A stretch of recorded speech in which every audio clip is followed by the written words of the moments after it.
একটা ছোট্ট ঘর, আলো কম, চারদিকে নিস্তব্ধ। তিনজন চোখ বেঁধে বসানো হলো। তাদেরকে বলা হলো, আপনাদের নিয়ে এখন একটা ডু অর ডাই গেম খেলা হবে। যে জিতবে সে পাবে $100 মিলিয়ন, সাথে বিলাসবহুল বাড়ি ও গাড়ি। তারা রাজি হলো এই খেলায়।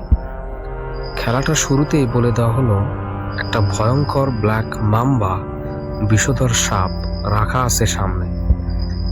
এখন যাদেরকে স্পর্শ করা হবে তারা সাপের কামড় খাবে এবং বিষক্রিয়ায় শরীরে প্রতিক্রিয়া শুরু হবে কয়েক সেকেন্ডের মধ্যেই।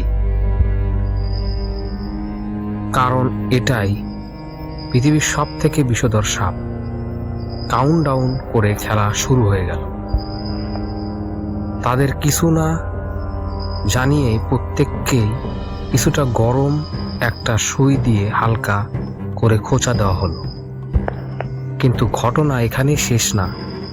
প্রথমজন চিৎকার দিয়ে উঠে দাঁড়ালো, কাঁপতে লাগলো।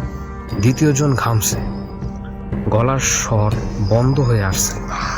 তৃতীয়জন নিঃশ্বাস নিতে নিতে নিথর হয়ে গেল। জরুরিভাবে মেডিকেল টিম ট্রিটমেন্ট করা শুরু করলো। আসল ঘটনাটা কি? কোনো সাপ ছিল না, বিষ না, এমনকি কামড়ও না, শুধু একটা হালকা গরম ধাতব সূচ। বলেন তো কি কারণে এমন হলো?